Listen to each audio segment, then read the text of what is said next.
ഈ കേട്ടുകൊണ്ടിരിക്കുന്ന പല ആളുകൾക്കുള്ളൊരു അനുഭവമാണ് ഞാനിന്ന് പറയാൻ പോകുന്നത്. ജീവിതത്തിൽ ഒന്നുമില്ലാത്ത സാഹചര്യത്തിൽ നിന്ന് സ്വയം അധ്വാനിച്ച് വല്ലാതെ പണിപ്പെട്ട് പ്രയത്നിച്ച് ഒരു ഭേദപ്പെട്ട ജീവിതം കെട്ടിപ്പടുത്തവരായിരിക്കും നമ്മളിൽ ഭൂരിപക്ഷം ആളുകളും. അങ്ങനെ പട്ടിണിയിൽ നിന്ന് ഉയർന്നു വന്ന് കോടിക്കണക്കിന് മനുഷ്യരുടെ സ്നേഹവും ആരാധനയും പിടിച്ചുപറ്റിയ ഒരു ലോകപ്രശസ്തന്റെ കഥയാണ് ഞാൻ പറയാൻ പോകുന്നത്. ഈ ശരിക്കും പറഞ്ഞാൽ ഇതൊരു അമ്മയുടെയും മകൻ്റെയും കഥയാണ്. പോർച്ചുഗലിലെ മഡൈറയിലാണ് ഈ ചെറുപ്പക്കാരൻ ജനിച്ചത്. കൗമാരത്തിൽ അമ്മയും മകനും താമസിച്ചിരുന്ന ഒരു ഒറ്റമുറി വീട്ടിലായിരുന്നു. കൊടും പട്ടിണി എന്ന് പറഞ്ഞാൽ ചുറ്റും നല്ല പട്ടിണി. പക്ഷെ ഒരു നാൾ ആ ചെറുപ്പക്കാരൻ ഈ പട്ടിണിക്കെല്ലാം പകരം ചോദിച്ചു. പറഞ്ഞു വരുന്നത് ആരെക്കുറിച്ചാണെന്ന് നിങ്ങൾക്ക് മനസ്സിലായോ? ഫുട്ബോൾ കൊണ്ട് കവിത എഴുതുന്ന സാക്ഷാൽ ക്രിസ്ത്യാനോ റൊണാൾഡോയെ കുറിച്ചാണ് ഞാൻ ഈ പറയുന്നത്.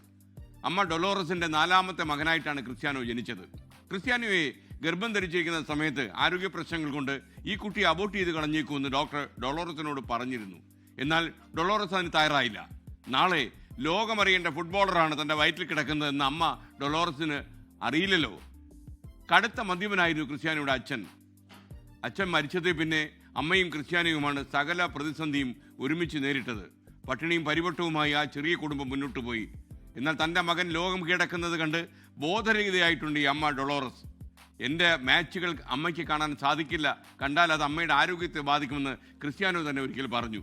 ഒന്നുമില്ലായ്മയിൽ നിന്ന് തൻ്റെ മകനിപ്പോൾ എത്തി നിൽക്കുന്നത് എത്ര ഉയരത്തിലെന്ന് ആ അമ്മയ്ക്കാണ് ഏറ്റവും നന്നായിട്ട് അറിയുക. കാരണം ഈ മകൻ കടന്നു വന്ന പട്ടിണിയുടെ വഴികളൊക്കെ കൃത്യമായിട്ട് അറിയുന്നത് ആ അമ്മയ്ക്ക് മാത്രമാണ്.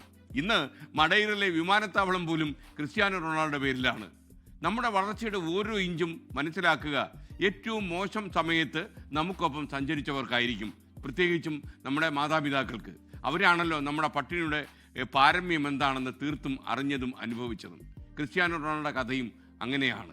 അപ്പോൾ നമുക്കൊപ്പം സഞ്ചരിക്കുന്ന ആളുകൾക്കായിരിക്കും നമ്മുടെ വളർച്ചയുടെ ആകാശം മനസ്സിലാവുക. കാരണം നമ്മുടെ പതനത്തിൻ്റെ ആഴം, പട്ടിണിയുടെ ആഴം എപ്പോഴും കണ്ട് പരിചയിച്ചവർ അവർ മാത്രമായിരിക്കും.